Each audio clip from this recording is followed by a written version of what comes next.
todos muito bem-vindos a mais um podcast da Aero. A Aero é a Associação de Arquitetos e Engenheiros de Rio das Ostras e nós congregamos engenheiros, arquitetos, técnicos e estudantes.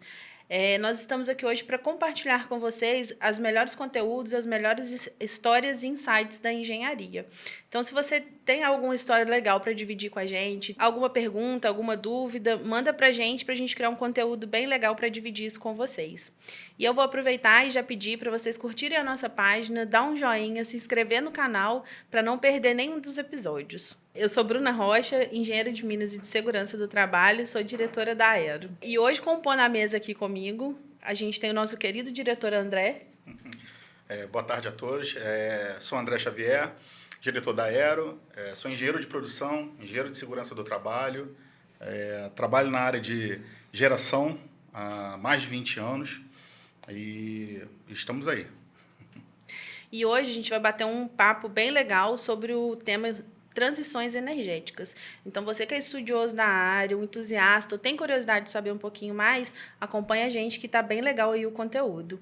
E hoje o nosso convidado, mais do que especial, tive a oportunidade de ser aluna, é o nosso querido professor Diego Malagueta. Obrigado, bom dia, boa tarde, boa noite a todos os ouvintes. Como a Bruna apresentou, obrigado aí pelo convite, Bruna e André.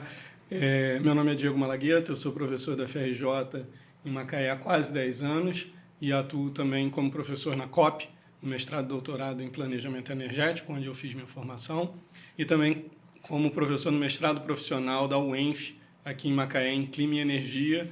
E aí estou aqui para a gente conversar um pouquinho, para aprender também com vocês. Vai ser muito bom ouvir o André. Quero mais fazer perguntas a ele do que responder vocês, mas faz parte. Nós que agradecemos você ter aceito o convite. Mas antes da gente começar o nosso bate-papo, a gente vai agradecer os nossos patrocinadores, que sem eles não seria possível a gente estar aqui hoje, né?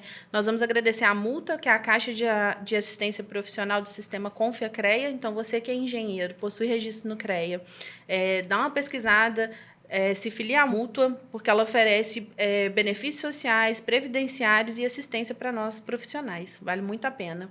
Quero agradecer também a Criar e Alphaville, uma loja de móveis planejados com mais de 20 anos de experiência no mercado.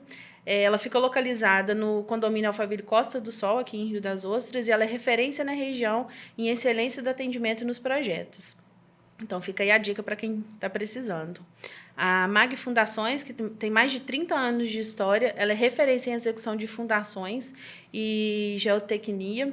Eles atuam no Rio de Janeiro, Espírito Santo, Minas Gerais e São Paulo e se destacam pela qualidade dos serviços que são prestados e os equipamentos de alta qualidade. E a Vilarejo, que é a maior loja de acabamento de interiores do Rio de Janeiro, acabou de inaugurar uma loja lindíssima no Contorno, então quem não foi pode ir lá conhecer. E a Navarra Engenharia, que atua na área de projetos estruturais, sondagens, estanqueamento, com profissionais habilitados e gabaritados para exercer o serviço. Então, está aí o nosso agradecimento a todos os nossos patrocinadores. E para a gente iniciar o nosso bate-papo agora, né, eu queria que você explicasse para a gente o que é matriz energética, para o pessoal entender um pouco. Então, vamos lá. Antes, de chegarmos na temática de transição energética, entender um pouco o que é matriz, né? Quando a gente fala de matriz energética, a gente está, em geral, olhando e querendo entender quais são as fontes de energia mais utilizadas, né, seja num país, seja globalmente, continental, ou seja, esse corte da área pode ser, diversos, mas quais são as principais fontes que atendem às necessidades daquela sociedade, daquela civilização. Então, o que a gente vive hoje, há um bom tempo, é a era dos combustíveis fósseis. Então, por quê? Porque eles são os energéticos principais utilizados pela gente das mais diversas maneiras. Então, é interessante a gente falar que quando a gente fala de matriz energética, está incluído ali a eletricidade. Independente de qual fonte atenda a eletricidade, a gente usa a eletricidade, a gente se locomove através de diferentes transportes, desde terrestres, marítimos, e aviões, ou seja, aéreo. E consumo residencial, todos os consumos da sociedade vão estar ali naquela matriz, ou seja, todos os usos, todos os consumos e todas as fontes de energia que suprem aquelas necessidades. Isso varia bastante de país para país, devido ao seu tamanho, porte, densidade populacional, desenvolvimento, obviamente, socioeconômico, e mesmo países com um mesmo IDH, um mesmo nível socioeconômico, tem culturalmente demandas diferentes, tem necessidades geográficas diferentes, não importa um IDH, né? Um país numa zona tropical não vai ter uma demanda de calefação como países da Europa, né? Países mais frios, vão precisar aquecer o ambiente. A gente aqui no Brasil não tem muito essa realidade, se preocupa com refrigerar o ambiente. Então já vão ser demandas diferentes que estão moldadas por um local, não apenas também pelos nossos usos. O Brasil com essa diversidade, né, de território, de clima, que favorece, na verdade, a todo tipo de matriz energética, né? A gente tem sol, tem vento, a gente não tem interferências, né, muitas interferências externas, como terremoto, como vulcão, como tem outros países. Essa mudança na matriz energética nossa, que vem acontecendo agora nos últimos anos, com a explosão da geração solar, da geração eólica, assim, na tua visão, o Brasil tem ainda muito campo ainda para crescer? E qual seria, de repente, a problemática nisso? Ótimo. Então, aí eu vou continuar da resposta anterior, fazendo esse gancho de como é importante a gente entender a distinção entre a matriz energética e a matriz elétrica, dado que a elétrica é um pedacinho da energética, porque quando você foca, né, nessa realidade que está tanto na mídia, que mesmo quem não é da área vê andando na estrada, vê os painéis fotovoltaicos na casa de colegas, tem na sua própria, etc. Isso é uma mudança que a gente está vendo na matriz elétrica. E realmente nós temos, o Brasil sempre foi privilegiado, digamos assim, nessa posição contra a matriz elétrica, né? Ela nasce a nossa majoritariamente baseada em hidrelétricas, né? Complementamos com termoelétrica a gás uma operação pela sazonalidade, principalmente, né, ao longo do ano ou entre anos, em função de anos mais secos, anos mais chuvosos. Você entende muito mais do que eu, porque você justamente vai fornecer e trabalhar mais no momento em que a gente está com menos água nos reservatórios e precisamos entregar a eletricidade a partir de térmicas, majoritariamente. E esse nosso sistema, que era simplificadamente, grosseiramente calcado em duas, hidrotérmico, ele está cada vez mais diversificado. Diversificar é bom, e é o movimento de vários países do mundo. Mas a gente já vinha com uma situação confortável de ser muito renovável, né? A hidro já representa a maior parte da nossa eletricidade. Quando adicionamos, né, não apenas a eólica e a fotovoltaica, que eu acho que é muito sabida para quem é fora do sistema, né?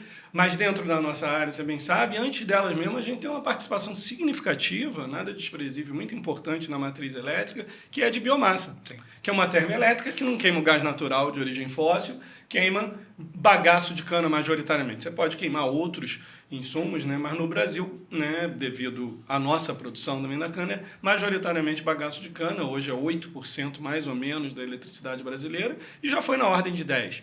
Né, naquela diminuiu, as outras que aumentaram. Então, de fato, vários países do mundo olham para o Brasil e querem estão tentando moldar a sua matriz elétrica para ficar mais renovável, tipo a nossa. Né? Mas quando a gente fala de matriz energética, a nossa não é tão limpa assim. Né? Desse ponto de vista, eu nem gosto desse termo, né? Vou me autocriticar aqui de usar o limpo, que eu falo tanto em sala de aula contra. Mas quando a gente fala de matriz energética, entra transporte. Então, veículo a diesel, gasolina, né? E aí no mundo inteiro o transporte tem um peso tremendo, né? Em algumas sociedades mais, em outras menos, mas ele tem um peso tremendo no uso de combustíveis fósseis, consequentemente na emissão de gases de efeito estufa. Na matriz energética vão entrar todos os outros usos industriais da energia que não elétricos. Então, se numa indústria, por exemplo, uma siderúrgica que precisa de muito calor, da onde está vindo aquele calor? Em geral, de coque. Isso. Né? Então, assim, outros usos industriais, né? Refinaria vai entrar ali. Então, tem várias outras demandas energéticas que não vão ser atendidas por eletricidade. O mundo está eletrificando um pouco muito das suas demandas, mas estamos falando hoje, por enquanto, da fotografia da realidade. E aí existem outras demandas que vão estar lá na matriz energética e que a gente não consegue prover com a hidrelétrica, com a eólica ou com a fotovoltaica. Pelo menos não por enquanto. A gente teve reunião da COP21, se eu não me engano, em 2015, não foi? Que ela foi realizada e que aí os países fizeram alguns acordos, né? Para poder melhorar essa questão aí da matriz energética. O Brasil é um deles. E, assim, são números expressivos, né? Que entraram no acordo ali de diminuição dos gases de efeito estufa. Você acha que o Brasil tem conseguido alcançar esses objetivos? Está trabalhando para isso? Você acha que foi bom para a gente esse acordo? O que você tem a dizer a respeito? Olha, então, desde o protocolo de Kyoto, assim, os países estão tentando, antes disso mesmo, né? É um esforço geopolítico muito grande, muito árduo, porque realmente todo mundo quer que o outro reduza o seu, né? E eu quero, né, tentar reduzir o mínimo possível do meu lado. Então, de fato, eu acho que é importante, talvez, até a gente voltar um pouquinho atrás e explicar para os ouvintes por que é necessário reduzir. Né? Por que é necessário fazer esses cortes? Né? Por que a gente precisa olhar e tentar fazer redução, metas de vários países? Alguns países colocam como metas compulsórias, outros se comprometem como uma meta objetivo, mas é voluntário. Então, assim, reduzir a emissão de gases de efeito estufa, que em sua maioria, e não é exclusivo, vem do uso de combustíveis fósseis, porque eles estão desequilibrando, né, esses gases na camada de ozônio, de modo a intensificar e aumentar um efeito natural, o efeito estufa, que sem ele nós não habitaríamos o planeta, porque ele que mantém uma certa estabilidade da temperatura. Sem isso a gente teria noites muito mais frias, noites gélidas e dias muito mais quentes. Então ele atenua, mas quanto maior essa camada, digamos assim, que faz esse equilíbrio, ele começa a fazer uma estufa, por isso o efeito estufa. Pensar quem já entrou em alguma estufa de flores, né, botânica, em algum parque, em algum lugar do gênero, sabe, é aquele efeito tipo de um vidro que você sente e o planeta estaria esquentando. Uma forma de atenuar isso, a gente tem, seria controlar essas emissões e tentar reestabilizar. Né? E para isso se fala tanto de fazer uma transição energética dos combustíveis fósseis para outros não fósseis e menos emissores de gases de efeito estufa. Onde é que o Brasil entra aí? Agora tentando chegar um pouco. Infelizmente, vivemos num país em que grande parte da nossa emissão ainda vem de desmatamento, de queimadas e de mau uso do solo. Então, é o tipo de emissão que nem nos traz também, em paralelo, pelo menos em contraponto, um grande desenvolvimento tecnológico, crescimento de indústria, de produto, de PIB. Então, claro, né, a gente é um país com um peso muito forte do setor agroindustrial, então o uso do solo ele é importante, mas vale a gente lembrar que grande parte das emissões, né, também vem da agricultura e da pecuária. Né? Então, os ruminantes, né, têm como, né, parte da biologia as emissões de gases de metano, que são altamente emissores. Claro, eu não estou dizendo aqui que a gente deve parar de produzir gado e vender gado, claro que não. Mas eu estou querendo apontar onde a gente não pode reduzir. A gente tem muito menos controle, a não ser se a gente falar aí de produção de gado intensivo, que você poderia tentar extrair o ar. Ou seja, é muito mais difícil eu controlar essa emissão. E eu acho que é muito mais razoável a gente falar de controlar a emissão de queimadas e desmatamento ilegais. Então, primeiro a gente tem que atacar onde a gente não tem benefício com aquilo e ainda traz malefício. Né? Eu acho que esse é um ponto de partida, para depois ir cortando de outros lugares. Isso é interessante que cada país vai olhar para a sua matriz, para o seu consumo e ver onde é mais fácil eu reduzir por um menor custo. Ou seja, onde eu reduzo mais minhas emissões com um menor custo. Isso não é uma resposta igual para cada nação. É importante você falar disso, porque quando a gente pensa em efeito estufa, geralmente a gente pensa na indústria, nos automóveis, que são os geradores, né? E aí é muito interessante esse ponto que você levantou, de dizer que o agronegócio, a agropecuária também, né, são expressivos na produção desses gases, mas também, em contrapartida, fazem o desenvolvimento do país, é o que gera renda na grande maioria, né, para a gente, se a gente for olhar em números. Então, tem que se pensar qual seria a outra forma para a gente poder resolver esse problema. Então, para trazer um pouquinho de números, é importante a gente salientar, e eu critico muito, queimada e desmatamento. Porque se a gente olhar para a agropecuária, que representa, estou chutando aqui um pouco, tá? Mas vamos lá, 30% do nosso PIB, talvez, 25%, não sei. Mas aí esse número que eu vou falar agora não é tão chute, já é um pouco mais preciso. Ela não responde por mais do que 2% a 5% da emissão. Então, se a gente falar emissão, grosso ali, se a gente olhar mundo, emissão é o quê? 30% indústria, 25% transporte ou vice-versa. Isso oscila, são valores que oscilam, ou seja, os dois na ordem ali de 30%, um pouco abaixo ali, mais para o 20 e poucos por cento, uso residencial. Depois vão vir os outros usos. Então, de fato, os grandes emissores são indústria, transporte e residência, né? Indústria e transporte cabeça a cabeça, e residencial um pouco abaixo. Tá? É ali que a gente está em atacar, porque são as grandes, tá a maior magnitude das emissões. E aí, quando a gente fala de residencial, está computado o consumo de fato na residência, ou seja, da sua eletricidade, do seu gás para o banho, da eletricidade para o banho quente, dependendo de onde você mora, a calefação para quem esquenta, a refrigeração, ou seja, o consumo diretamente na residência. Mas vale lembrar que toda a indústria, né, está suprindo as nossas necessidades. Então, quando eu compro um celular novo, um computador, aquilo vem de uma estrutura industrial que não está contabilizado, obviamente, na residência, e não deveria estar, mas é consumo que provê os nossos hábitos de consumo. São emissões provenientes dos nossos hábitos de consumo, né? Do padrão de sociedade que nós temos hoje. Então, não estou apontando isso também para vilanizar, né, a nós mesmos, aos ouvintes, é para conscientizar que a gente emite porque a gente consome. E por que isso é muito importante? Volta ali na questão política. Não é só o país que, quando olha para o seu PIB, para a sua emissão, não quer reduzir porque pode perder gasto, mas quer que o outro reduza.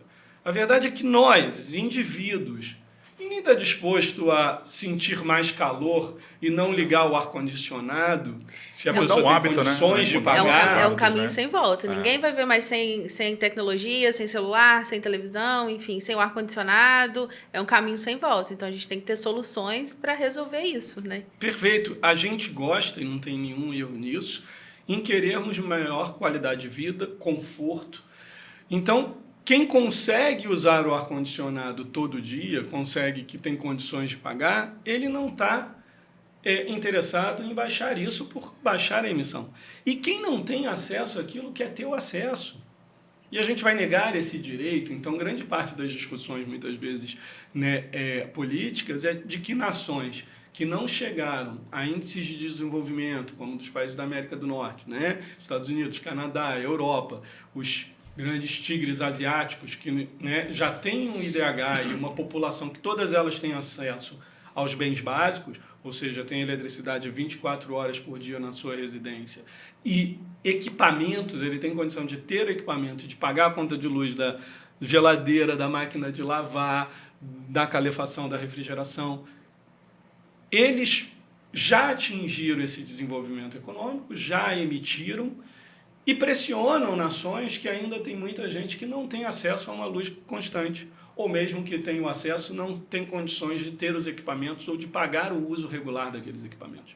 Então, não dá para a gente dissociar a discussão de energia, tecnologia, engenharia, como somos engenheiros aqui, da questão social, socioeconômica.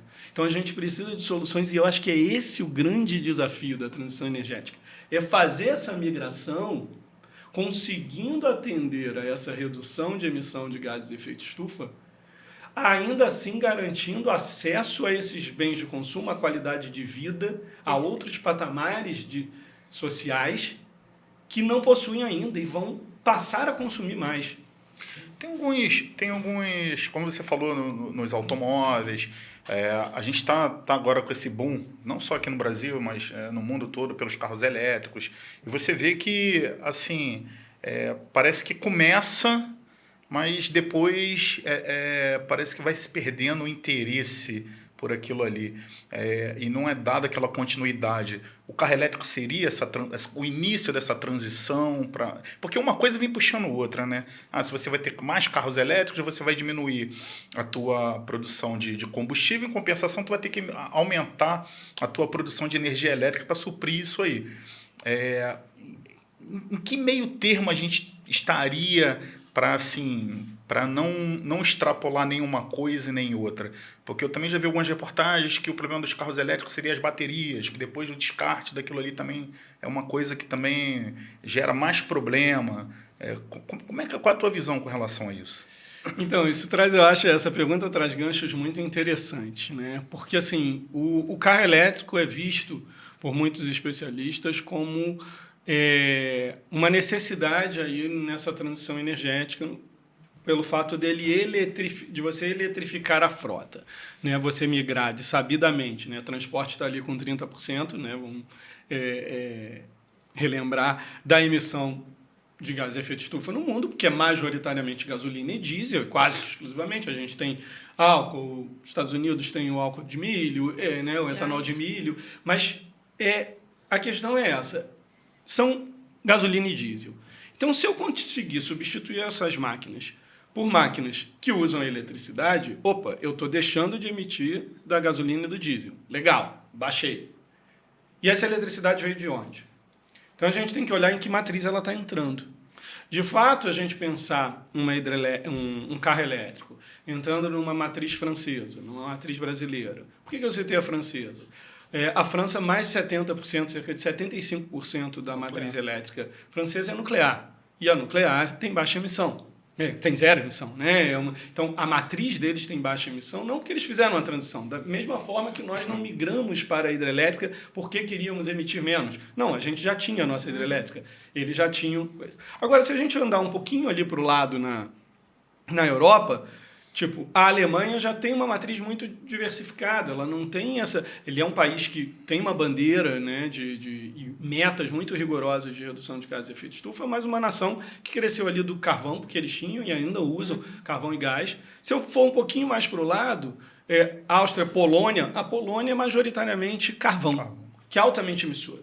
Então, a gente não pode dizer que assim, o carro elétrico soluciona. A gente tem que olhar em cada matriz. Se aquela matriz for altamente emissora, mas tiver cada vez emitindo menos, e aí está entrando um veículo elétrico, você pode colocar que ele está contribuindo, né? Então, eu acho que é o primeiro ponto que eu trago sobre o veículo elétrico. A outra, eu não digo que, assim, vamos e aí freamos. Na verdade, o veículo elétrico, desde que surgiram os automóveis, surgem ao mesmo tempo, mais ou menos, os protótipos de, não vamos chamar nem automóvel ainda, né, mas de carruagem motorizada.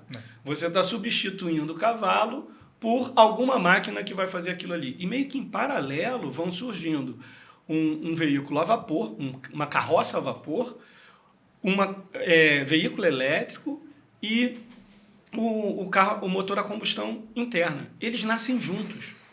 E eles competem. Quase que um terço nos primeiros mercados. Até que o motor de combustão se mostra à época muito melhor, ponto final. E decola, dispara. É melhor em vários aspectos, que aí se a gente fosse se alongar aqui, não ia dar para a gente focar no principal. Então, mas por que eu estou falando isso? O carro elétrico já tentou entrar em alguns momentos e ele não vencia uma barreira porque ele tem uma grande dificuldade, que é o calcanhar de Aquiles dele, é a bateria.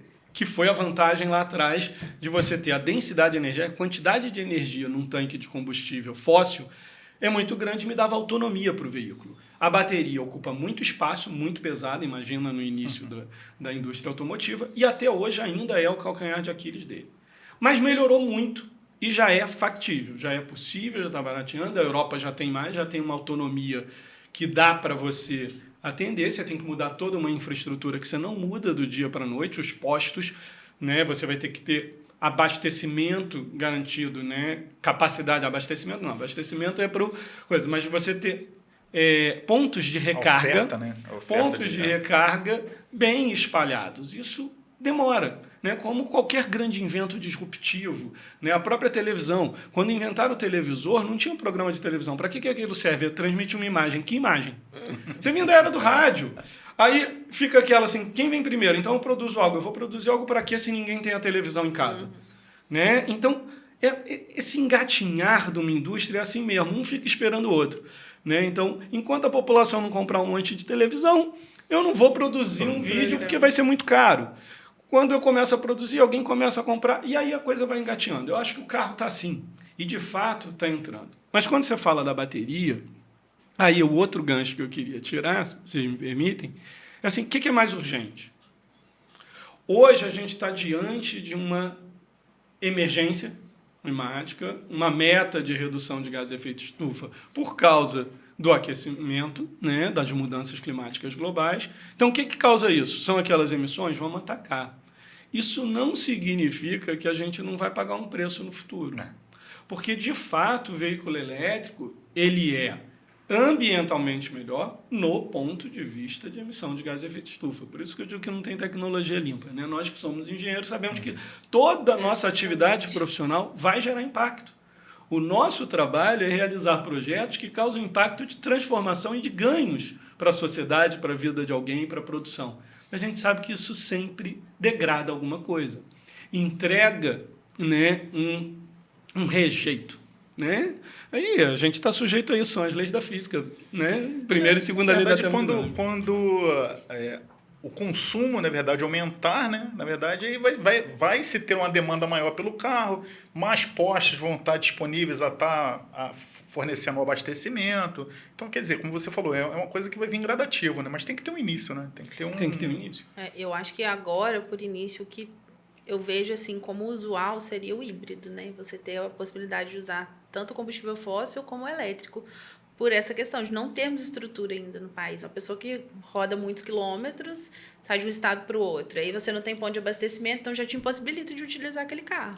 Né? E a questão dos valores também, que a gente sabe que são valores bem altos, então isso não é acessível ainda para a maior parte da população brasileira. Né?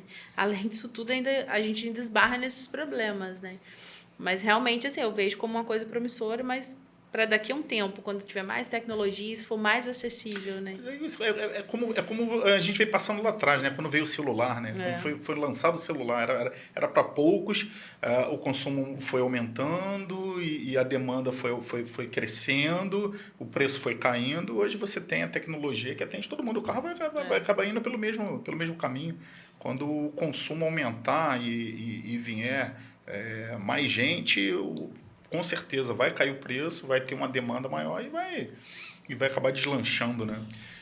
Agora, é interessante que isso não seja uma aposta como a solução de tudo. Isso aí, né? Porque, assim, voltando um pouquinho, justamente, quando eu trouxe das nossas, onde estão as nossas emissões, e se a gente pensar o papel agora governamental, de políticas públicas, etc., onde mais vale o governo investir para reduzir? Né? Já vi muita discussão sobre incentivos para baratear um veículo elétrico. Você vai baratear o veículo elétrico com alguma política do dia para a noite que atenda a veículos populares? Você vai conseguir isso? Não. Você vai reduzindo para quem já é elite econômica. Quem compraria os veículos, quem está comprando os veículos elétricos são as classes mais ricas, A e B. Aí eu vou dar um incentivo governamental, uma isenção de impostos para uma parcela muito pequena, já privilegiada da população, comprar os seus primeiros veículos, se aquele mesmo dinheiro destinado daquela política, ou que ele abre mão de receber, ele gastar em eficientização de processos já existentes, não vai levar a maiores reduções de emissão de gases de efeito estufa? Então, quando a gente pensa em política governamental, a gente tem que pensar o seguinte: com o mesmo X de milhões de reais investido aqui, eu reduzo Y, aqui eu reduzo Z, aqui eu reduzo alfa, em qual eu reduzo mais? Com o mesmo valor. Ou o contrário, né? Para uma mesma redução, qual que me sai mais barata? Então, eu não sei se o veículo elétrico é o momento para o Brasil. Né? E como o André bem trouxe, toda tecnologia, quando ela está no início também, a gente só sente os louros dela. Isso é muito importante, a gente só vê os benefícios. Então, a gente ainda vai ver os problemas do crescimento da fotovoltaica. A gente ainda vai ver os problemas do crescimento da eólica. como a gente ainda vai pagar um preço uma hora quando tiver um acúmulo de baterias e do seu descarte. E não só do descarte. Vamos lembrar, da onde vêm as baterias? Minerais pesados. Da onde vêm os minerais? Mineração.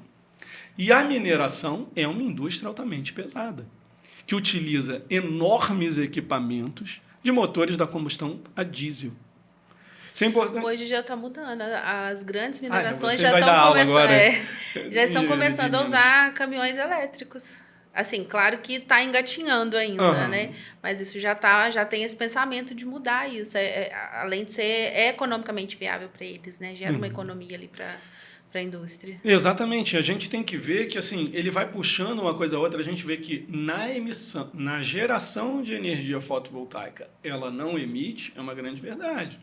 Mas ela é uma indústria que, por exemplo, se a gente olhar desde a sua extração, a operação e o descarte, a energia fotovoltaica emite mais que a eólica. A eólica, nessa análise de ciclo de vida, que não é nada trivial, tem seus questionamentos, mas a fotovoltaica emite mais que a eólica. Né?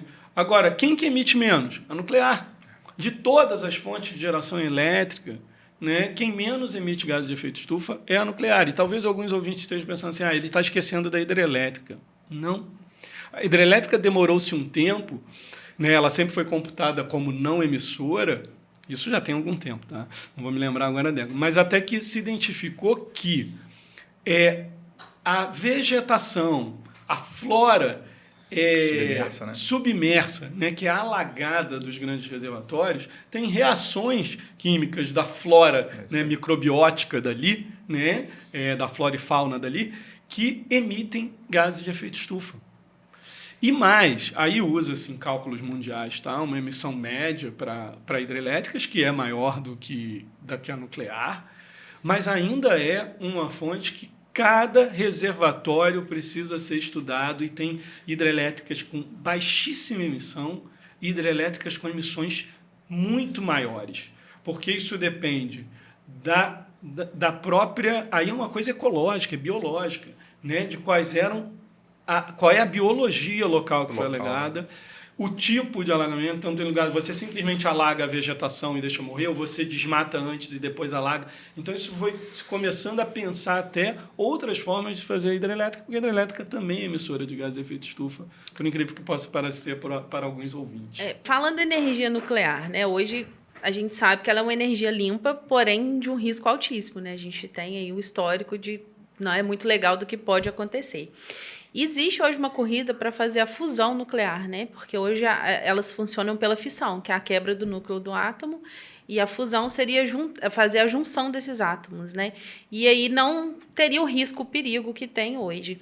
Você acha que isso pode ser assim um grande promissor para a gente melhorar isso? Porque até onde eu sei, né, alguns artigos que eu já li, o grande problema é que se gasta mais energia ainda para fazer essa fusão do que o que ela é capaz de produzir. Então, ainda é inviável. Mas existe uma corrida muito grande para que se consiga fazer, de fato, essa fusão e ser uma energia limpa, né? E aí a gente teria pequenas estações ali localizadas nos municípios, enfim, para poder fazer esse abastecimento. Você acha que isso é promissor? Que isso mudaria todo esse sistema, essa matriz energética que a gente tem no mundo hoje? Particularmente, não é minha aposta. Porque eu acho que talvez surjam outras tecnologias disruptivas, outras melhorias onde talvez a gente não está olhando e atirando há tanto tempo. Por que eu digo atirando há tanto tempo? É que quando começa o uso da energia nuclear, né?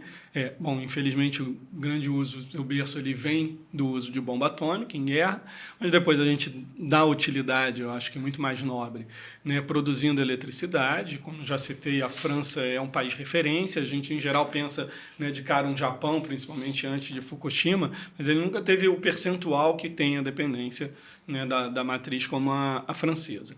Então, ela é, de certo modo, segura, quando tem acidentes é muito grave, mas vamos lá. Vários países pelo mundo têm nuclear, nós temos uma parcela pequena, a gente não tem a necessidade também de termos nucleares, que a gente podia ter mais? Poderíamos. É imperativo para o nosso país? Não, não é, porque a gente tem opções. Então, a gente faz escolha em outros leques. Mas o que acontece? Nesse início do uso da nuclear para geração elétrica, a partir de fissão, a fusão nuclear era a tecnologia do futuro para daqui a 40 anos. Aí na década de 80, a tecnologia nuclear por fusão era a tecnologia do futuro para daqui a 40 anos ela vai revolucionar o setor elétrico. Hoje ela é falada para daqui a 40 anos ela vai revolucionar o setor elétrico. Então é claro que é impossível, né, nós prevermos mudanças disruptivas, seja de uma nova tecnologia, seja do barateamento de alguma já existente. Então esse balanço que você trouxe, né, de gastar mais energia do que ela produz, isso é muito interessante para a gente voltar os olhos para a fotovoltaica, por exemplo. Até para a gente falar como é impossível a gente acertar assim, e prever o futuro. A fotovoltaica nasce assim. Né? A indústria dos painéis fotovoltaicos gastava muito mais energia para produzir um painel do que ele ia produzir de eletricidade para o resto da vida dele. Então, para que a gente produzia isso? Para que se usa? Qual era a utilidade dele? O berço, o nascer dos painéis fotovoltaicos é para alimentar a engenharia aeroespacial. Era para usar em satélite no espaço. Então, no espaço, eu tenho como construir uma termoelétrica lá? Não. Eu posso levar um mini gerador, mas eu ia ter que levar o quê? Combustível a toda hora para o espaço. Então, eu botei um equipamento lá que ia produzir no espaço menos do que eu gastei para gerar energia aqui, porque ele ia produzir onde eu não tenho como produzir. Então, ele era perfeito para o uso lá. Ele produz sozinho, uma vez lá, eu não preciso de combustível, né? Ele, inclusive, vai pegar bem mais radiação do que aqui no solo, porque ele está no espaço, ele aponta sempre para o sol, está ótimo. E opera aquelas estações, e até hoje operam. Mas aquilo é o início. O balanço ali, a importância não estava no balanço quantitativo da energia útil do painel ao longo da vida dele. E aquilo foi melhorando a tecnologia, conseguindo usar em terra, em lugares mais remotos, começa com uso em ilhas, em estações de pesquisa e etc., em lugares muito remotos, porque eu não tenho a energia lá, eu não tenho uma linha de transmissão chegando com cabo, eu vou ter que gerar naquele próprio local. Então ela é excelente para isso. Até que ela barateou tanto que a gente começou a botar nos telhados das casas. E essa queda de custos, cara, é vertiginosa, imprevisível. Todas elas vão caindo, a gente vai investindo em tecnologia, elas vão se desenvolvendo, a eólica onshore, a eólica offshore, mas essa curva de queda a gente não prevê. A gente prevê, vai cair. Uma hora vinha caindo a eólica, vinha caindo, de repente a fotovoltaica despencou e ficou mais barato que todas as outras. Então, aí que está. A fusão nuclear, para mim, vai continuar. Eu acho que eu boto mais fé em uma... Não sei se você já viu alguns vídeos, né? Tem muito investimento, principalmente na Europa, por nucleares a fissão compactas. Elas são de menor porte. Então, ao invés de ser grandes usinas nucleares, ela já seria mais para uso industrial e ele já vem com uma pequena usina que vai ter uma vida útil. Ao invés de eu ter toda a troca, quando ela chega à vida útil, a própria usina já é encapsulada, já é fechada como um lixo radioativo e você trocaria isso daí. Talvez isso, como é que eu posso falar? Espalhe mais o uso da nuclear pelo mundo de modo mais compacto. A fissão do que um vingar da fusão. Até que a fusão vingue, não estou dizendo que um dia a gente não vai dominar isso, mas eu acho que vão surgir várias outras soluções ao longo dessa transição que a gente precisa vivenciar hoje, entendeu? Entendi. E aqui no país hoje, com as matrizes energéticas que a gente tem, qual que você acha que é a mais promissora para a gente? Para a gente se a gente tem tanta opção, a gente ter todas. A diversificação que muitos países querem, eles não podem porque eles não têm as fontes diversificadas. Porque, como a gente já comentou, quanto mais dependente de uma única fonte eu for, eu tenho duas questões que impactam aí. Primeiro, que os seus impactos negativos saltam aos olhos se a magnitude dela é maior. Então, quaisquer que seja, tem impactos, isso aumenta se eu dependo muito dela. E eu começo a depender daquela fonte que, se ela falhar, se tiver algum probleminha, eu tenho efeitos. Então, que probleminha? Vamos lá. Nossa matriz já foi, hoje está em cerca de 65% da matriz elétrica proveniente de hidrelétrica. Né? Já foi 80%, já foi 90%. Então, num ano de seca tremendo, se eu voltar a depender, eu não defendo que o Brasil volte a ter 90% da sua eletricidade produzida por hidrelétricas. Então, se a gente depender de 90% e pega um ano assim, o pior ano de chuva dos últimos 20, você vai ficar sem energia. E já aconteceu, né? Até alguns anos atrás Mesmo, a gente estava exatamente. conversando sobre, estava se discutindo sobre os reservatórios no regime morto. Exatamente. Então, quer dizer, foram as piores secas e a gente estava com as térmicas quase todas Quase despachadas. todas. Então vamos para o outro lado, tá vendo? Se a gente não quer depender do clima, então vamos ter um monte de termoelétrica. Esquece hidrelétrica. Né? Não estou brincando assim, não dá para a gente fechar tudo, mas vamos imaginar um cenário em que assim, não, então o Brasil resolveu que ele vai botar só termoelétrica. Legal. Aí explode o preço do petróleo e gás e combustíveis fósseis no geral, no mundo por N razões, questão de choque de demanda, guerras, como a gente vê o efeito da guerra da Rússia com a Ucrânia no gás na Europa. Opa, o gás explode, a gente ou fica sem energia ou paga uma energia muito cara. Ah, não, então vamos só para fotovoltaica e eólica, porque elas são não emissoras, elas são as tecnologias do futuro. Tá bom, primeiro, quando é que tem sol à noite? Então aquele painel não vai produzir, ele só tem a capacidade de talvez produzir quando está de dia. E mesmo assim, quando está nascendo o sol, quando está se pondo, a produção é mais baixa. Num dia nebuloso. Também então, diminui. Depender dos ventos, idem. Ou seja, se a gente tem diversas fontes disponíveis, quanto mais nós diversificarmos nossa matriz, maior a segurança energética. Né? Elas têm que se complementar, né? Elas têm que se complementar. E nisso, mais do que diversificar a fonte, aí eu vou aproveitar esse gancho, essa fala, que uma mesma fonte em locais diferentes vão te entregar energia diferente. O regime de vento no sul não é igual ao regime de vento do nordeste. Agora que a gente está pensando em expandir para eólico offshore, o regime de vento no eólico offshore aqui no sudeste, que não tem potencial para eólico onshore, em terra, mas tem potencial para eólico offshore, vai ser outro regime.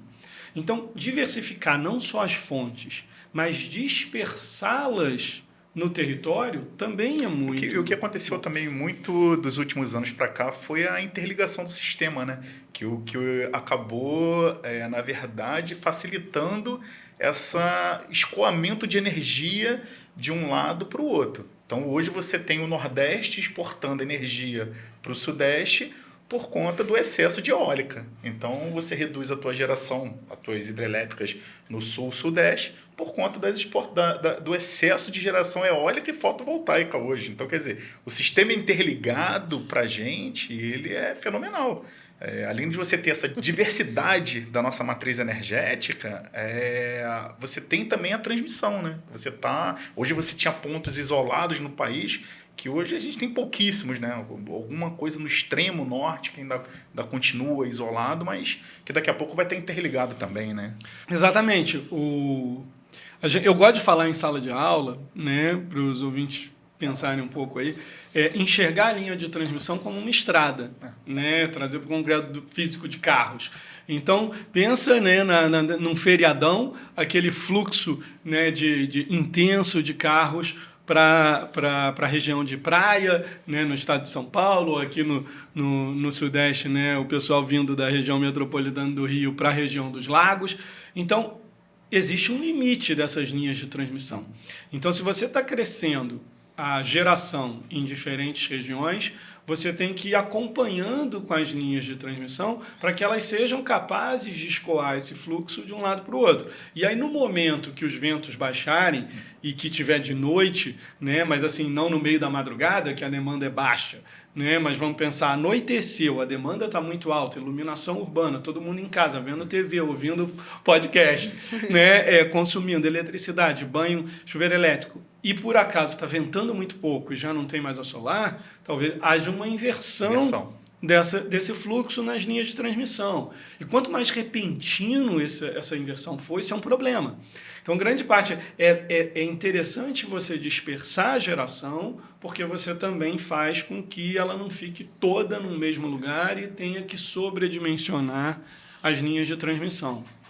Então, vou parar aqui um segundinho só para falar do nosso patrocinador da multa, que é a Caixa de Assistência dos Engenheiros, né? Então, você que tem o seu registro no CREA pode estar se filiando. Ela tem os benefícios sociais, previdenciários e assistenciais. Dá uma olhadinha lá no site, vê todos os benefícios e se filia à mútua. Agora, na contramão disso tudo, né? Todo mundo baixou pra caramba os painéis fotovoltaicos, o preço, todo mundo, vamos fazer, vamos colocar em casa, né, para ter um custo ali efetivo da conta de luz Eu fui uma que coloquei na minha casa. E aí vê o governo na contramão taxando essa energia, o famoso imposto do sol. O que você acha disso? Bom, então, eu já acho esse lobby do imposto do sol uma desinformação. Né? Eu não gosto de como o lobby do setor que quer vender distorce uma política que não necessariamente esteja correta, mas que, análogo à reflexão que eu fiz sobre o veículo elétrico, era essencial um estímulo para a entrada do painel fotovoltaico. Em algum momento, como já foi essencial o estímulo à entrada da eólica, né? Além de engenheiro, né, e de trabalhar com, obviamente, no setor de energia, eu também estudei muito dentro de mestrado e doutorado de políticas públicas de incentivo ao setor. Né? Não tem como a gente, da mesma forma que eu falei, né, que não tem como a gente dissociar esse debate da questão socioeconômica, etc. O setor energético, ele por a gente necessitar, né, tem que ter uma segurança energética, uma garantia. Ele é muito regulado pelo Estado, isso é importante que seja. E quando as fontes, que são muito caras, precisam de algum auxílio, faz-se necessário políticas de incentivo para que aquelas tecnologias barateiem. Como o questionamento da fusão nuclear, é o momento de investir? Acho que não. Então, teve um momento em que foi essencial, como o Proinfa, que é um caso de sucesso muito bom da entrada da eólica. A fotovoltaica também necessitou no Brasil e no mundo e teve. Só que a gente tem que identificar a hora de tirar o incentivo. Então, quando ele despenca de preço, de modo que ele realmente é comercial, ele hoje é mais barato do que as outras fontes, eu continuar dando incentivo, eu estou causando uma distorção no mercado. Né? Então, é claro que quem vende aquilo vai defender aquilo, mas se eu olhar para as outras fontes, o que eu defendo é uma competitividade e um uso do recurso público, né, mais eficiente, né, para a população. E aí a fotovoltaica eu também botei em casa. Tá? Mas assim, quando eu falo, né, numa palestra, num podcast, numa sala de aula, eu digo que tem que rever mesmo. Né? Porque ele ficou atrativo demais ao consumidor e ele tem seus problemas para a rede. Ele entrou numa enxurrada tão rápida, fora do controle do Operador Nacional do Sistema. O que é o ONS, né, para quem não sabe? As grandes usinas, né, hidrelétricas, termoelétricas, etc., produzem a eletricidade e entregam para o Sistema Interligado Nacional, né, como o André já citou, e o Operador Nacional do Sistema é quem controla esse sistema interligado todo. Então, ele controla o fluxo de elétron. Ele controla essa estrada que, ao invés de carros, são elétrons daqui para lá. E ele tem o contato e manda as empresas, as usinas, ligarem e desligarem conforme a demanda, conforme custo. Tem uma complexidade, óbvio, bem maior, mas é isso. Ele é o operador porque ele diz quem liga, quando liga, porque liga para atender a demanda. Porque é sempre para atender a demanda. E para desligando também, porque a demanda vai baixando ao longo da noite. Quem controla o painel fotovoltaico no seu telhado? Deus. E no meu? Ninguém tem controle sobre eles. Então, eles entram no sistema na outra ponta, não na geração, mas na do consumo. Então, quando a gente está aqui gravando e o nosso painel está gerando e a casa está vazia, ele está entregando para a rede. Mas se a gente estivesse em casa, com o ar-condicionado ligado, né, várias pessoas em casa, luz acesa, Netflix... ele está gerando, mas eu estou consumindo, eu não estou entregando. Isso está fora do controle de qualquer um, inclusive das distribuidoras. E aí elas estão incorrendo aumento de custos na tarifa elétrica para todo mundo, em especial para quem não tem os painéis, porque quem tem está abatendo. Então, quem não tem, porque não tem condição financeira de ter, né? Ou quem não tem, porque não tem condição geométrica de ter. O que eu estou dizendo de geométrica? Você mora num edifício de 20 andares, você não tem como ter painel fotovoltaico. Só quem tem casa. Ou tem casa, mas eu estou do lado de um edifício de 20 andares que me faz uma sombra o dia inteiro e eu não tenho um telhado apropriado. Então, quem não tem condições de ter, seja fisicamente falando, seja economicamente falando, está cada vez pagando uma fatura mais cara. Então, ele leva a inflacionar. Você vai dizer que 0,5% da produção elétrica de fotovoltaica vai impactar na conta de luz? Não, não vai. Só que a gente saiu de 0,5% há, 5, 6 anos atrás para 5% atualmente. E se a gente deixar crescer 5%, já não é meio. Aumentou em 10 vezes. Na verdade, a gente paga pela disponibilidade das concessionárias, né? Que ela tem que fazer a manutenção dela, ela tem que ter essa energia disponível para a gente à noite. Então, quer dizer... Exatamente. O que aconteceu, sem a gente se aprofundar tanto na parte, né, de leilão e de mercado, mas que eu sei que você entende até mais do que eu, me corrige se eu falar alguma besteira, mas o que está acontecendo é que, assim, qual é o papel das distribuidoras? Qual é a obrigação legal da distribuidora? A distribuidora é uma concessionária que ela compra dos geradores e ela tem a obrigação de entregar na sua casa a eletricidade. Quando? Quando está tudo apagado, você no meio da noite teve uma insônia, resolveu ligar a luz, abrir a geladeira, né, que vai consumir mais, porque vai ligar o compressor e ligar a televisão. No que você aciona, a energia elétrica tem que estar ali. Ela não tem nenhum controle sobre a sua demanda, não tem que ter, e ela tem a obrigação de atender. Ela não pode não entregar a energia porque ela não tem. Então, o que acontece? Toda distribuidora já tem que trabalhar nos seus contratos, ela tem que estar sempre sobrecomprada. Ela tem que ter sempre mais energia em contratos disponíveis, comprada, capacidade de entregar mais energia do que o máximo que a área dela pode demandar a qualquer instante, baseado em vários estudos. E esses contratos são todos de longo prazo. Ela compra por 10, 15, 20 anos para frente.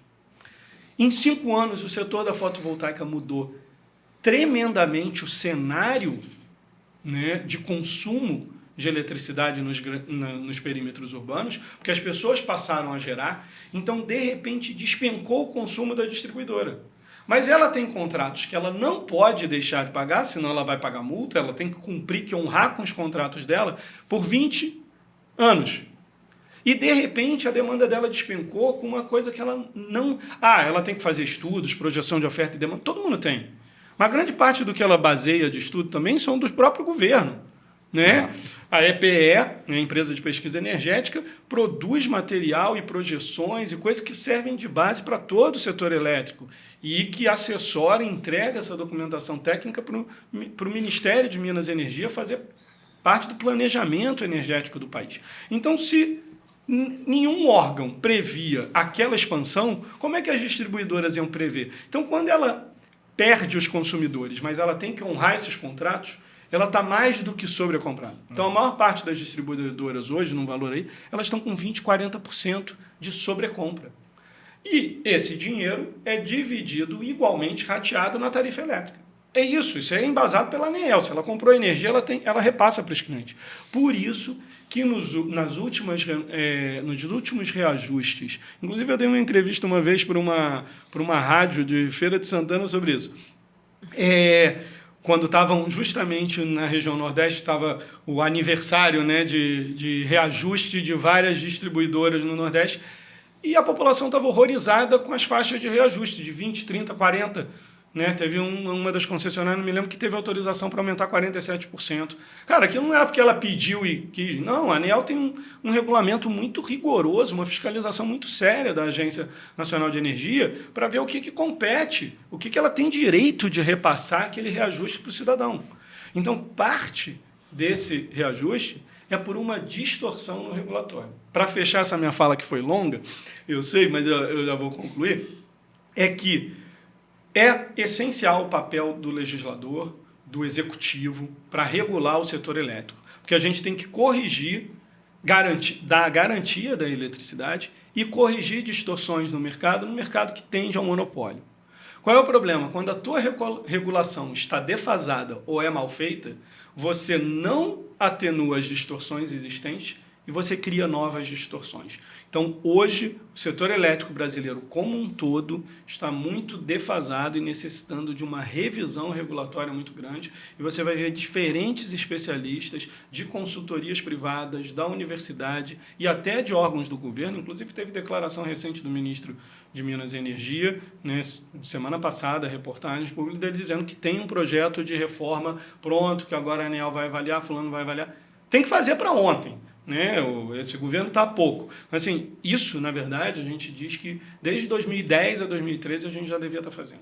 Então, de 2013 para agora, a gente tem 10 anos de defasagem. Mudou bastante nos últimos anos, né? O preço da energia no site do CCE, que é a Câmara de Comercialização, ele era semanal, ele era mensal.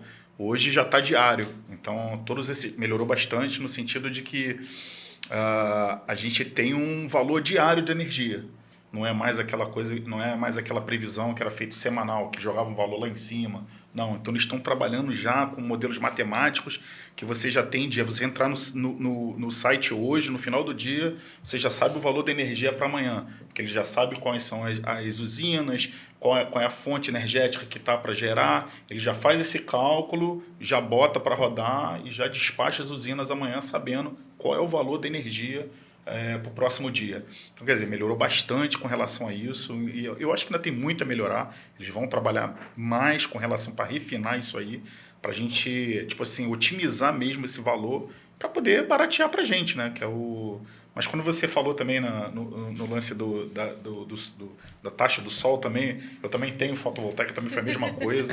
Falei, caramba... Eu coloquei antes de ser taxada, mas parece que são 30 anos, né? Depois mas quando você começa a ver no final, realmente faz sentido, porque se todo mundo tiver um painel fotovoltaico, você tem energia de dia, e aí a concessionária só vai alimentar a gente à noite, ela tem que fazer essa previsão dessa energia, como você falou. É uma energia que, dependendo do dia, é uma energia cara e ela vai pagar por isso e vai repassar. Na verdade, assim, isso tudo a gente entende que as políticas públicas precisam caminhar junto com esse desenvolvimento, né? Para não ter esse problema. Porque, assim, quando a gente fala de uma classe alta, igual você mesmo falou, A, B, se você tem um aumento aí de 50% na sua tarifa de luz, não vai ser expressivo no final das contas ali, né, no seu dia a dia.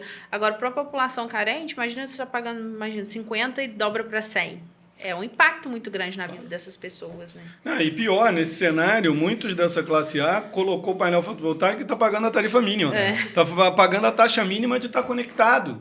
Aí que tá, ele nem sentiu o aumento. E quem não tem é que sentiu. Então, o nosso ramo, né, da engenharia, tecnologia, cada vez muda mais rápido. Só que o debate político, o debate regulatório, isso não foi acelerado. Não acompanha. Se ele já não acompanhava, quanto mais o desenvolvimento tecnológico é mais rápido, mais descolado ele está. E aí, quanto mais defasado fica essa reação do governo a mudanças, porque eu não quero que ele seja capaz de prever os avanços tecnológicos. Se nós aqui que estudamos não conseguimos garantir, não quero mas que ele se atualize rapidamente e reconsidere. Então, tem muita coisa a ser revista no setor elétrico como um todo, porque a gente tem uma disponibilidade de fontes tremenda, várias fontes baratas entrando, então a nossa geração é relativamente barata, mas o preço da tarifa não é. E não é só para a conta direto que a gente paga da eletricidade. Se eu falo em quase todo lugar que eu vou, não estou falando com um público mais generalista. É assim, a eletricidade ela está como insumo de vários outros consumos seus. Então, não é só a tarifa elétrica, se aumentou, não aumentou só da sua residência. Se ela está aumentando... É de vários, de tudo. Você não consegue desvincular a energia elétrica né, ou qualquer outra ela tem um efeito inflacionário do consumo, do que a gente precisa para viver hoje em dia. Ninguém vive mais sem ela. Exatamente. Você vai no mercado, tudo lá está iluminado, né? Você acessa ali com luz, com refrigeração, você vai no cinema...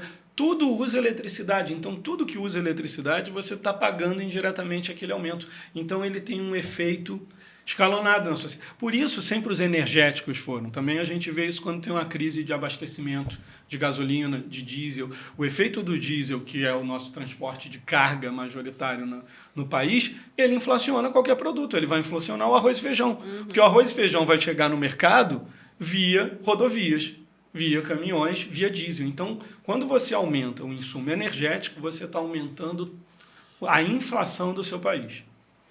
E hoje, o que você acha que é o maior desafio assim, que a gente tem para poder conseguir equilibrar esse jogo? Cara, eu acho que político-regulatório é um dos principais. Eu acho que parte desse papel importante que vocês desempenham, né, com um canal como esse, e aqui eu posso fazer jabá, que eu também tenho um podcast. Por favor, faça propaganda. Eu também produzo um podcast, o meu não é com essa infraestrutura toda de estúdio, é feito em casa mesmo, né, Energia para o Cidadão, onde eu convido especialistas e foco na área de energia. Eles aqui têm uma atuação muito mais ampla de arquitetura, engenharia, etc. O meu é focado no setor energético, com especialistas de várias áreas. Eu já faço isso há 3 anos. Então, assim, quem quiser dar uma curtida, é só procurar pelo @professor Malagueta no Instagram, no YouTube, e vai achar fácil o Energia para o Cidadão. Mas, voltando. Então, assim, eu acho que grande parte do papel que a gente está fazendo aqui, vocês em especial, com essa produção, é levar uma certa conscientização à população em geral, como a temática do setor energético é importante para a sociedade. Porque isso é muito pouco pautado ou pensado quando a pessoa está votando nos seus representantes políticos. Isso não entra tanto em debate. Por mais que nós tenhamos problemas na saúde e na educação, né, de longa data, que a gente diz, é só investir em educação que o país melhora, isso é pensar. Isso pelo menos é sabido. E ainda assim a gente tem esse problema. Então, mesmo você perguntando para qualquer cidadão, todo mundo vai ser a favor de melhorias na educação, e mesmo assim a gente não consegue esses resultados, mesmo isso, não vai ter nenhum político que não vai pautar essa sua temática, que não vai tornar pública qual é a sua posição frente à educação, saúde, e esse debate. E ninguém fala do setor energético. Eu acho que parte disso, de saber a importância que tem, eu acho que a nossa sociedade não olha tanto. Não significa que a gente vai sempre fazer acertos. Eu acho que, por exemplo, quando a gente vê sociedades que, de fato, estão um pouco mais conscientes já na questão energética, tá? Você realmente vai ver isso em debate na França, na Alemanha, com políticos e os cidadãos, né, entrando nesse debate, eu acho que grande parte dos erros político-estratégicos da Alemanha nos últimos anos no setor elétrico vem de uma pressão da sociedade muito errada. Eu acho que ali a sociedade pressionou por rotas errôneas, mas a pressão pública era tão grande, porque o cara pelo menos está preocupado com aquilo, que o governo ouviu. Só que eu acho que ele se preocupou sem o devido embasamento, o governo ouviu quando eu acho que não devia ouvir, e aí eles tomaram alguns rumos errados. Ele estava tentando ser popular, né? Exatamente, mas aqui isso nem é pautado. Sim. A gente não tem muito esse debate, né? A gente não se preocupa, isso em quaisquer esferas. A gente leva um tempo, né, para amadurecer. Eu, sempre criança, sempre ouvi meu pai falar que não era sócio da companhia de eletricidade. E, a gente sempre ficava chateado. Desliga a televisão, faz... Por quê? Porque hoje você tem consciência disso, que o maior impacto no teu salário é a conta de luz. A luz, a alimentação, mas a conta de luz, ela é dinheiro. Quanto mais você consome, mais você vai ter que pagar. E hoje eu falo para meus filhos, eu também não sou sócio, não. Seu avô não era sócio, eu também não sou. Então, assim, é o lance da conscientização, né? Do uso realmente consciente. Apesar de eu ter o painel na minha casa, eu não extrapolo o meu consumo. Então, assim, é você consumir aquilo que realmente você precisa, né? Eu acho que isso é o lance da conscientização, né? Que acho que a gente tem que fazer lá desde a nossa base, né? Isso aí é transgeracional, né? Então a gente aprende, passa para os filhos e assim vai. Espera-se que uma hora realmente todos tenham consciência, né? Do que consome, da importância dessas políticas, que façam boas escolhas para que a gente caminhe para isso, né? Ficou aprendizado aí para todo mundo. Pensando a nível mundial, assim, questões de avanços tecnológicos, né? O que você acha que tem aí de novo, que vai ser muito promissor, que já está bem adiantado aí, que algum país esteja desenvolvendo e que você acha que isso possa tomar uma proporção global? Existe alguma coisa nesse sentido no setor? Não, então, é um momento dentro, né, para a gente começar a fechar, voltando para o início da questão da transição energética, quando a gente está se voltando para uma expansão grande, né, de fotovoltaica, eólica, de renováveis como um todo, biomassa, biogás, são temas que a gente nem abordou, e espaços aí para essas entradas.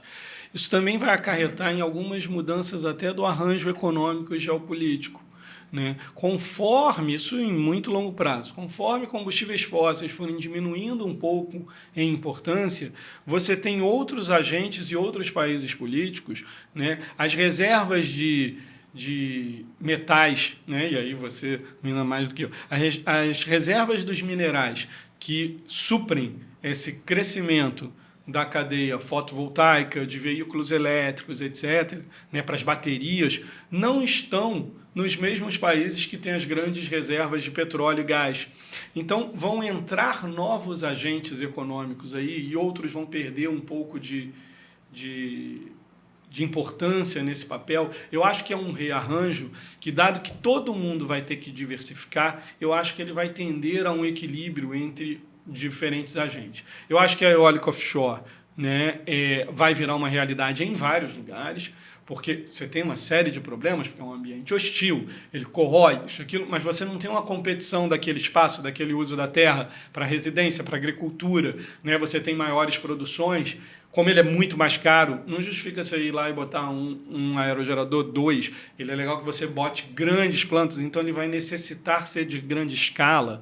Tá? Então isso vai começar a redesenhar. Uma das apostas é o hidrogênio, não é também a minha grande aposta, mas ele vai entrar. O que eu vou dizer que também não é a minha grande aposta? Que a minha aposta é que não existe uma grande aposta. Quem quiser focar numa solução miraculosa, né, uma, única, não tem. Sabe? Não vai ter o Salvador. Tem falado muito do hidrogênio verde, mas o hidrogênio, para ele ser verde, a tua matriz tem que ser limpa. E demanda uma quantidade grande de energia para você transformar. E o hidrogênio, que a gente teria até que explicar como é que é isso e tal, mas ele entra no que a Bruna comentou, né, sobre a fusão nuclear, e eu falei sobre o painel fotovoltaico. Você faz várias conversões de energia para você armazenar na forma de hidrogênio e depois transformar a energia em eletricidade de novo. A cada etapa, você perde muita energia. Então, o saldo da quantidade de energia original, você produziu com eólica offshore eletricidade, você vai tendo tantas conversões que quando você leva esse hidrogênio para a Europa para converter de novo, para transformar em eletricidade lá de novo, com transporte, o que chega lá de lucro é ínfimo. Por enquanto não vale a pena, a quantidade é muito pequena. Então, por isso mesmo, eles também apostam que isso só tem mercado se for em grande escala. Mas mesmo que isso entre, isso não vai ser o salvador da pátria. Ele vai virar ali 5% da matriz e por aí vai. Então, assim, eu não taxaria alguma, eu acho que a gente vai ver grandes mudanças, mas eu começaria a fechar alertando que a grande diferença dessa transição energética que a gente vive hoje para as outras transições energéticas do passado, o que é a transição energética de forma muito resumida, tem vários, óbvios, autores e definições diferentes, é quando você troca o seu energético principal. Tá? Então, o energético principal no início da Revolução Industrial, antes da Revolução Industrial, era o quê? Era a lenha. Era a lenha que você usava para se aquecer, era a lenha para cocção. Depois começam as fábricas, né? Começa a máquina a vapor, começa a indústria têxtil no Reino Unido a ser alavancada pela máquina a vapor, que era a partir do carvão. Né? E aí vem a era do carvão, que vai ali até, grosso modo, Segunda Guerra Mundial. Pouco depois da Segunda Guerra Mundial, você já tinha o petróleo antes. O petróleo surge, óbvio, né? Lá no início também do século XX, já com, né, na iluminação urbana, no início dos motores a combustão, mas ele é o seu segundo combustível. O principal energético mundial é o carvão. Aí, né, lá para a década de 70, o petróleo atropela, né? Entre 50 e 70 ele atropela, tanto que tem um pico de petróleo depois do preço de petróleo, choque. O petróleo suplanta, né, o carvão. Ele não substituiu o carvão. A civilização continuou crescendo o consumo de carvão. Isso é importante a gente deixar claro aqui. Ela continuou crescendo, não é que continuou consumindo onde estava. Não, continuou aumentando e aumentando e aumentando o consumo de carvão. Só que aumentou muito mais o do petróleo. Então o petróleo virou o principal energético. E está aumentando depois o gás. Então é o petróleo, carvão, gás e por aí vai. O que acontece? A gente já está reduzindo o consumo de algum deles? Um suposto pico do consumo de carvão foi só mais ou menos 2014 e 2015. Então a gente começou a consumir o carvão lá no início da Revolução Industrial. E mesmo o petróleo sendo o principal energético, a gente mudou a matriz para o petróleo. Não, a gente não mudou. Só surgiu um outro que virou o primeiro lugar. O segundo continua crescendo absurdamente até 2014, 2015. Ele vai crescendo de acordo com a população, vai crescendo também, né? Cresce a população. Populacional foi expressivo. E aí você tem que atender a demanda de todo mundo que está aí agora. Aumenta a população e aumenta a qualidade de vida, a riqueza e o consumo per capita da população mundial. Entra a China é responsável por essa explosão do carvão no início dos anos 2000, porque ela cresce... Exatamente. Porque tem muita gente, ela começa a atender uma demanda. Essas pessoas entram no mercado de consumo. Só que esse pico ali de 2014, 2015, que aí sim, pela primeira vez na história, a gente começou a reduzir o consumo de carvão. Só que aí vem a guerra da Ucrânia, que fez engargalar no gás vários países, por segurança energética, vai para o carvão de volta.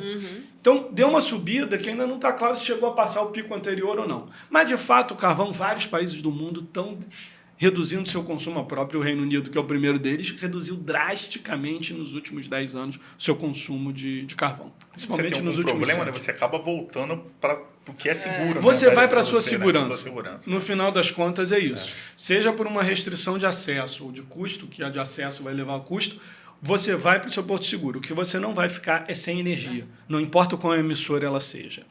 E aí, para deixar esse desafio, a gente não tem só que tornar as renováveis em maior escala do que as fósseis. As fósseis são absurdamente grandes do nosso consumo. A gente tem que conseguir fazer com que essas aumentem tanto, de modo a eu ir reduzindo o consumo de carvão, reduzindo o consumo de petróleo, reduzindo o consumo de gás.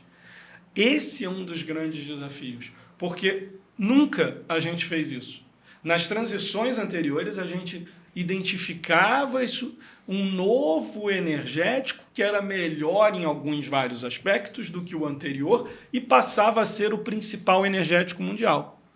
O que era principal antes virou o segundo e continuou crescendo. Isso que a gente sempre viu, porque a população continuou crescendo. Então a gente tem que redesenhar a nossa forma de produzir energia, de consumir energia, de forma mais igualitária, de conseguir garantir acesso a quem não tem, isso eu sempre friso. E aí a gente tem que diminuir enquanto aumenta o outro muito drasticamente, também aprendendo a lidar com os futuros problemas que esse aumento drástico de outras tecnologias vão ter. Mas qual é a urgência hoje? Aquecimento. Os problemas que surgirem depois, a gente vai atacar depois. Aí é outra história, a gente outra tenta prever e solução. atacar um pouquinho, mas vai aos poucos. Né? Um passo de cada vez. Bom, então foi muito bom a gente bater esse bate-papo. Acho que tivemos bastante informação aí interessante, né, de um modo geral, falando dessa transição energética. A gente quer agradecer a sua presença aqui hoje. Mas antes da gente encerrar, a gente tem a hora do desafio. E hoje a gente vai te desafiar a contar pra gente algum hobby, alguma coisa que você faça fora desse mundo acadêmico, das questões de energia. O que você tem de hobby aí legal na vida para poder fazer e contar pra gente, dividir com a gente? Atualmente, se for para falar de hobby mesmo, é que eu, sempre fui um analfabeto musical até uns quase 40 anos. Mas a partir da minha filha comprei, ela tem uma veia musical forte desde muito pequena. A gente estava conversando antes nos bastidores sobre nossas filhas, né? Bom, eu tenho uma só, você tem duas. Mas, assim, sobre essas características, as personalidades. E aí eu fui alimentando isso, comprando um bando de brinquedinho meio musical, até que eu olhei numa loja, fui comprar um microfone para dar aula. Você já teve aula comigo, sabe que eu tenho problema nas cordas vocais, então eu preciso usar um microfone. E aí eu fui comprar um microfone, que o meu estava ruim, e eu vi uma gaitinha, eu falei, cara, gaita é um instrumento tão pequeno, isso deve ser bom para criança mesmo, porque é um instrumento de verdade, mas, cara, compatível, né? Não vou dar um violão para uma criança de 4 anos. Minha filha devia ter 4, ela está com 7. Talvez menos, hein? Acho que minha filha tinha menos, vai. Eu sei que eu comprei aquela gaita para ela e não saí do celular naquele fim de semana, brincando com a gaitinha, conseguindo tirar alguns sons, vendo alguns videoaula, né? Algumas coisas assim. Aí eu me encantei com aquilo ali, não saiu do meu bolso, eu comecei a comprar algumas gaitas e pouco depois, isso era final de 2019. Né? Foi perto ali, se bobear, foi para Dia das Crianças, que eu comprei essa gaita para ela, alguma coisa assim. Eu sei que no final do ano eu já tinha comprado uma para mim e devolvi a da criança, era maldade. E aí veio a pandemia, cara. Na pandemia eu comprei um bando de gaita online, era barato, pequeno, para mandarem para casa. E fui me descobrindo, aprendendo a música. Acho que é sempre bom a gente aprender muita coisa. E como engenheiro, cara, eu me lembro que eu tenho um amigo também, engenheiro mecânico, fizemos graduação juntos e trabalha como engenheiro acústico. E eu falei, cara, como é que é produzido o som na gaita? E eu discutindo o escoamento, a palheta. Eu falei, cara, se eu não for conversar isso contigo, eu vou falar com os gaitistas mais experientes do Brasil. Ninguém vai entender o que eu estou conversando. Eu quero entender a engenharia mecânica por trás do negócio. Então é isso, eu acho que a gente não dissocia, né, esse aprendizado. Então, e hoje eu estou aprendendo sax, mas assim, não sou músico. Músico é muito forte. Eu vou falar, mais gosto, é um hobby, como um outro que eu tenho, que está um pouco parado, mas mantenho ali vivinho, são meus bonsai. Eu adoro fazer bonsai, né? Eu gosto de cuidar de planta, assim, então... Querendo ou não, também já inclusive, quase levei questão de termodinâmica com bonsai para a sala de aula. Porque não deixa de ser... Não, mas eu já levei em uma discussão, inclusive, agora eu me lembrei, não sei se foi na sala dela, na pós-graduação, mas eu já usei o bonsai para fazer uma analogia com o reservatório elétrico brasileiro. Não, foi na minha, não, senão com certeza eu lembraria. Poxa, porque a questão é a seguinte, comparando a árvore na natureza, e aí linkando ainda já com a questão de energia aqui no podcast, pensando a árvore na natureza e um bonsai, né, que são aquelas árvorezinhas miniatura dentro de um vaso pequenininho, a árvore, o que ela tem? Ela se enraiza sobre um reservatório quase que infinito. Então, era para comparar, agora eu me lembrei qual era a analogia que eu fiz, para explicar a diferença entre uma hidrelétrica de reservatório e uma hidrelétrica a fio d'água. Quando você tem um grande reservatório, você tem acesso àquela energia a qualquer instante, você tem uma flexibilidade. A hidrelétrica a fio d'água é aquela que usa só o curso do rio. Então, quando as chuvas baixam mesmo e ele não tem escoando, aquela hidrelétrica não vai produzir. A fio d'água ela vai produzir muito próximo do que uma eólica. Está ventando, produz, ou a fotovoltaica está com sol, produz, não produz. Porque ela produz em função do regime do rio. Qual é a diferença? O grande desafio a parte estética é outra história, mas o desafio de manter vivo um bonsai é você cuidar desse fluxo de massa e de nutrientes para ele. É água e adubação que num reservatório muito pequeno ele não acumula. Ele tem pouco enraizamento num reservatório muito pequeno e ele requer, se você encher de adubo, você vai intoxicar a planta.